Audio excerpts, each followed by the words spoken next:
बात आज से 18 साल पहले दिसंबर 2006 की है। शायद आपको याद हो, हम बात कर रहे हैं दुनिया को झकझोर देने वाली उस वहशतनाक हत्याकांड की जिसका नाम था निथारी हत्याकांड। ऐसा सनसनीखेज दर्दनाक हत्याकांड जिसमें आरोपी गिरफ्तार हो गए, उनको फांसी की सजा भी सुना दी गई। 15 मामले उनके खिलाफ नामजद किए गए, लेकिन फिर 18 साल बाद उन्हें बरी कर दिया गया। पुलिस की टीम छानबीन में लगी थी। कोठी नंबर डीफा के पीछे गंदे नाले से एक के बाद एक पॉलीथिन की बोरियां बाहर आ रही थी, जिनके अंदर थे मासूम बच्चों के नर कंकाल, खोपड़ियां और शरीर के टुकड़े। लोगों का कलेजा मुंह को आ गया था, माओ का दिल धड़कना भूल चुका था। आखिर यह किस नर पिशाच का काम था? क्या माजरा था? धीरे धीरे हड्डियों के ढेर ने पहाड़ का रूप ले लिया, पर पॉलीथिन में भरे कंकाल एक के बाद एक सामने आते ही जा रहे थे। अपराधियों को हिरासत में ले लिया गया था। अपने आंचल के फूलों की इस दुर्गति को देखने के बाद भी मजबूर माँ बाप को कानून पर भरोसा था, उन्हें विश्वास था। वे जानते थे भले ही देर हो, पर अपराधियों को उनके किए की सजा जरूर मिलेगी। वे अपराधियों को फांसी पर लटका हुआ देखना चाहते थे। 18 साल तक इंसाफ के इंतजार में उन्होंने धैर्य नहीं छोड़ा था, लेकिन अचानक एक ऐसी खबर आई जिसने उनको अंदर तक तोड़कर रख दिया। आखिर क्या है वह खबर? 18 साल बाद ऐसा क्या हुआ कि लोग कोठी नंबर डीफा पर फिर पत्थरबाजी करने लगे? आइए बिना समय गवाए बेरहमी की सारी हदें पार कर देने वाले इस अपराध की सनसनीखेज कहानी की ओर बढ़ते हैं। लेकिन दोस्तों, आगे बढ़ने से पहले हमारे चैनल को सब्सक्राइब और लाइक करना बिल्कुल ना भूले। कहानी है 2005 की और कहानी के दो मुख्य किरदार हैं, एक मनिंदर सिंह पंडेर, दूसरा उनका खान सामा सुरेंद्र कोहली। मनिंदर सिंह पंडेर ने 2005 में नोएडा सेक्टर 31 में निथारी गांव के पास डीफा नंबर की कोठी खरीदी थी। उनका अपना परिवार काफी संभ्रांत और प्रतिष्ठित था। परिवार के सभी सदस्य और रिश्तेदार चंडीगढ़ में रहते थे, लेकिन उन्होंने नोएडा को अपने रहने का ठिकाना बनाया था। वजह थी नोएडा में उनकी एक कंपनी जिसकी देखरेख उनकी जिम्मेदारी थी। मनिंदर पंडेर काफी पढ़े लिखे, सभ्य दिखने वाले हाई प्रोफाइल आदमी थे। उन्होंने दिल्ली यूनिवर्सिटी से अपनी पढ़ाई पूरी की थी और एक लग्जरियस लाइफस्टाइल फॉलो करते थे। उनकी इस कोठी में बड़े बड़े रसूखदार लोगों और जाने माने पॉलिटिशियन का भी आना जाना लगा रहता था, जबकि वे ज्यादातर काम के सिलसिले में विदेश में रहा करते थे। मनिंदर सिंह पंडेर खाने के काफी शौकीन थे, लेकिन परिवार से दूर नोएडा में अकेले रहने के कारण उन्हें खाना आदि बनाने के लिए एक सहायक की जरूरत थी। दूसरी तरफ सुरेंद्र कोहली उत्तराखंड के अल्मोड़ा का रहने वाला था और साल 2000 में यह मासूम सा दिखने वाला आदमी उत्तराखंड से दिल्ली आ गया। यहाँ वह एक ब्रिगेडियर के घर पर खाना बनाया करता था, जहाँ से उसका संपर्क मनिंदर सिंह पंडेर से हुआ और ब्रिगेडियर द्वारा उसकी तारीफ करने के कारण से पंडेर ने सुरेंद्र कोहली को अपने पास बुला लिया। मनिंदर सिंह पंडेर ने सुरेंद्र को रहने के लिए कोठी की छत पर ही बना हुआ एक कमरा दिया था, लेकिन क्योंकि मनिंदर सिंह पंडेर को फैक्ट्री के काम से ज्यादातर शहर से बाहर ही रहना पड़ता था, इसलिए सुरेंद्र कोहली ही मालिक की तरह इस आलीशान कोठी में ऐश करता था। मनिंदर सिंह पंडेर एक अयाश तबीयत के आदमी थे, जिसके कारण उनकी कोठी में कॉल गर्ल्स का आना जाना लगा ही रहता था। कई बार कॉल गर्ल्स का इंतजाम करने में सुरेंद्र कोहली भी मालिक की सहायता करता था। सब कुछ ठीक चल रहा था, अचानक बच्चों के गायब होने की घटनाएं सामने आने लगी। लोगों ने अनुभव किया था कि कोठी के पास स्थित पानी की एक टंकी के पास से ही अक्सर बच्चे गायब हो जाते हैं। कमाल की बात यह थी कि कभी भी कोई हाई प्रोफाइल बच्चे की गुमशुदगी नहीं पाई गई। गुमशुदा सभी बच्चे गरीब परिवारों के थे। उस जगह के विकास का कार्यक्रम जारी था, लेकिन अभी यहाँ रहने वालों की देखरेख के लिए रेजिडेंट एसोसिएशन आदि का निर्माण नहीं हुआ था, जिसके कारण इस मामले को वहाँ के लोग अपने नजरिए से देख रहे थे। गाँव के लोगों का मानना था ये किसी भूत प्रेत का काम है। किसी को भी कोठी पर कोई शक नहीं था। माँ बाप बच्चे गायब होने की सूचना पुलिस को देते, पर पुलिस कोई खास कदम नहीं उठाती, क्योंकि पुलिस का मानना था कि माँ बाप अपने बच्चों की उम्र गलत लिखवा रहे थे। गायब होने वाले बच्चों में ज्यादातर लड़कियां ही थी, इसलिए पुलिस को लगता था कि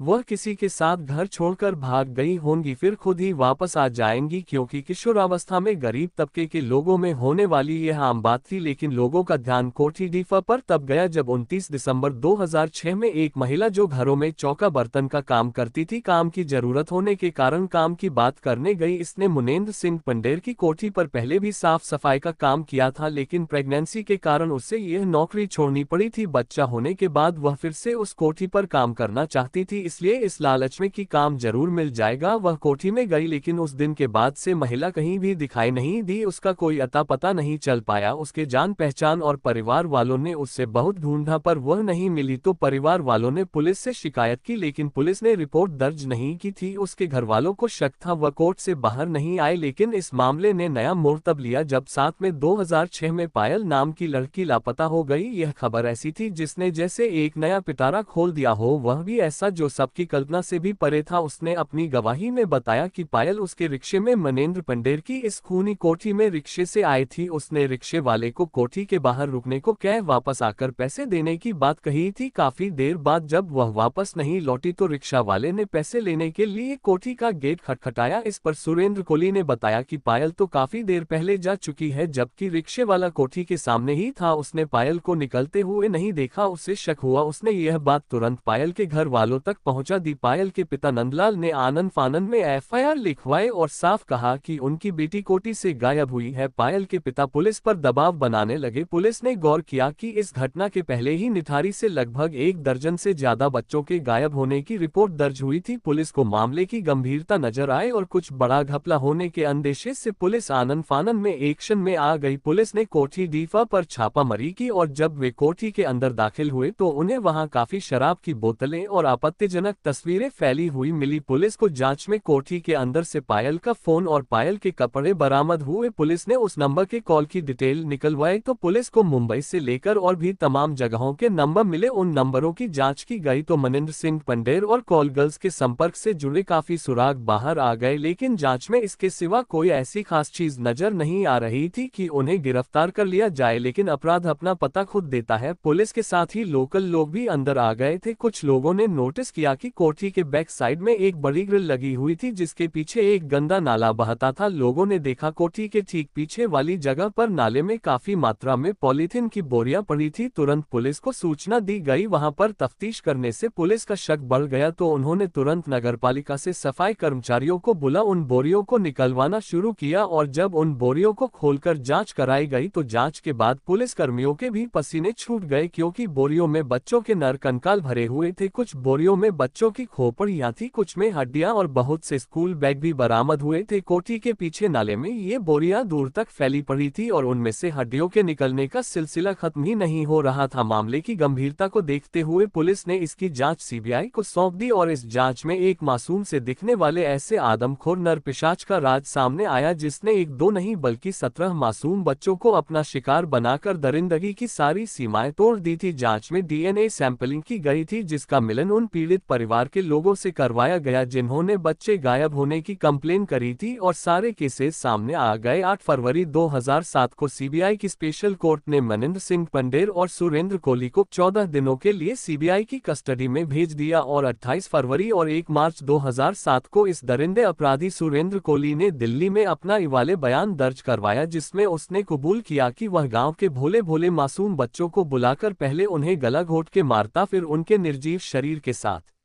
दुष्कर्म करता, उसके बाद लाश के टुकड़े टुकड़े कर देता। इतना ही नहीं, कई बार वह उन मासूमों की लाश के चुनिंदा टुकड़े पकाकर खाया भी करता और बाकी कोठी के पीछे नाले में बहा देता था। उसने ये भी कबूल किया कि उसकी इस दरिंदगी की जानकारी उसके मालिक मनेंद्र सिंह पंडेर को नहीं थी। उसने कबूल किया कि जब उसके मालिक कॉल गर्ल्स के साथ कमरे में रात गुजारते तो वह उन्हें छुपकर देखता था और अपनी शारीरिक भूख मिटाने जब ये कॉल गर्ल्स के पास जाता तो शारीरिक शक्ति में कमी होने के कारण कॉल गर्ल्स उसका मजाक उड़ाती थी, जिसके बाद उस पर हैवानियत सवार हो जाती थी। इसलिए उसने खुद को संतुष्ट करने का ये वहशतनाक तरीका ढूंढा। निठारी कांड में सीबीआई ने अपराधियों के खिलाफ 16 मामले दर्ज किए थे जिसमें गाजियाबाद की सीबीआई कोर्ट ने सुरेंद्र कोहली को 14 मामलों में दोषी मानते हुए फांसी की सजा सुनाई थी, जबकि मनेंद्र सिंह पंडेर के खिलाफ 6 मामले दर्ज किए और इनमें से 3 मामलों में कोर्ट ने उन्हें फांसी की सजा सुनाई थी। आइए सिलसिलेवार तरीके से जाने इस केस में कब कब क्या हुआ। 29 दिसंबर 2006 को कोठी डीफा के मालिक मनेंद्र सिंह पंडेर और उसका नौकर सुरेंद्र कोहली गिरफ्तार किया गया और 30 दिसंबर को छापेमारी में कोठी के पीछे नाले से बच्चों के कंकाल मिले। 5 जनवरी 2007 को यूपी पुलिस दोनों अपराधियों को नार्को परीक्षण के लिए गांधीनगर लेकर गई, जिसके ठीक बाद 10 जनवरी को सीबीआई ने इस मामले की जांच अपने हाथ में ले ली। 11 जनवरी 2007 को सीबीआई ने मकान के निकट नर कंकाल और हड्डियां बरामद की और 12 जनवरी मनेंद्र सिंह पंडेर और सुरेंद्र कोहली से सीबीआई द्वारा देर तक पूछताछ की गई, जिसके बाद 20 जनवरी को यूपी सरकार ने राष्ट्रीय मानवाधिकार आयोग में अपनी रिपोर्ट दाखिल की, जिसके बाद 8 फरवरी को सीबीआई की विशेष अदालत ने पंडेर और सुरेंद्र कोहली को 14 दिन के लिए सीबीआई की हिरासत में भेज दिया, जहां 28 फरवरी को सुरेंद्र कोहली ने दिल्ली में एसीएमएम में अपने इकबालिया बयान दर्ज कराए। इन बयानों की वीडियोग्राफी भी की गई, जिसके बाद 22 मई 2007 को सीबीआई ने गाजियाबाद की अदालत में इस इस वहशतनाक मामले का पहला आरोप पत्र दाखिल किया, जिसमें मनेंद्र सिंह पंडेर पर हल्के आरोप लगाए गए, सुरेंद्र कोहली पर अपहरण और हत्या के आरोप लगाए गए। जिसके बाद 13 दिसंबर को गाजियाबाद की विशेष सीबीआई ने सिंह पंडेर के खिलाफ 2 किशोरियों से तथा उनकी हत्या के मामले में आरोप तय किए। 12 फरवरी 2009 में विशेष सीबीआई न्यायाधीश ने पंडेर और कोहली को एवं हत्या का दोषी ठहराया। वहीं 13 फरवरी 2009 को निठारी में सिलसिलेवार 19 हत्याओं में से एक 14 वर्षीय रिम्पा हालदार के साथ और उसकी हत्या के लिए विशेष अदालत ने पंडेर तथा कोहली को मौत की सजा सुनाई। 4 मई 2009 कोहली को आरती प्रसाद की हत्या का दोषी पाया गया, उसे 12 मई को दूसरी बार मौत की सजा सुनाई गई। 28 सितंबर 2009 को फिर कोहली को मजदूर पप्पू लाल की 8 वर्षीय लड़की रचना लाल की हत्या के जुर्म में तीसरी बार मौत की सजा सुनाई गई। साथ ही तारीख 22 दिसंबर 2009 को कोहली को चौथी बार मौत की सजा सुनाई गई। 7 सितंबर को सुरेंद्र कोहली की मौत की सजा को सुप्रीम कोर्ट ने उम्र कैद में बदल दिया। 24 जुलाई 2014 को सुरेंद्र कोहली और मनेंद्र सिंह पंडेर को 20 वर्षीय पिंकी सरकार की हत्या और बकार के प्रयास में सीबीआई अदालत ने दोषी ठहराया। इस तरह सभी मामलों में सुनवाई और फैसलों के चलते चलते 18 वर्ष का लंबा समय बीत गया। मासूम बच्चों के अभिभावक दिल पर पत्थर रख धैर्य से इंसाफ का इंतजार कर रहे थे, लेकिन अचानक उनका धैर्य उस पल जवाब दे गया। 16 अक्टूबर 2023 को खबर आई कि इलाहाबाद हाई कोर्ट ने वहशी सुरेंद्र कोहली और अयाश मुनेंद्र सिंह पंडेर को इतने संगीन इल्जाम से बरी कर दिया है, तो कोई इस पर विश्वास नहीं कर पा रहा था, क्योंकि अदालतों द्वारा सुरेंद्र कोहली को 10 से अधिक मामलों में पहले ही फांसी की सजा सुनाई जा चुकी थी। वहीं मनेंद्र सिंह पंडेर को भी 3 मामलों में फांसी की सजा मिली थी, फिर भला वह बरी कैसे हो सकते थे। इलाहाबाद हाईकोर्ट के इस फैसले पर नोएडा में इस हत्याकांड के पीड़ित मासूम बच्चों के अभिभावक ने इस फैसले के प्रति अपनी असंतुष्ट दिखाते हुए अदालत से स्पष्ट प्रश्न किया कि अगर इन दोनों अपराधियों ने उनके बच्चों को नहीं मारा तो उनके कातिल कौन है। उनका मानना है कि 17 साल धैर्य पूर्वक इंतजार करने के बाद भी उन्हें न्याय नहीं मिला। हाई कोर्ट ने दोनों अपराधी मनेंद्र सिंह पंडेर और सुरेंद्र कोहली को सभी मामलों से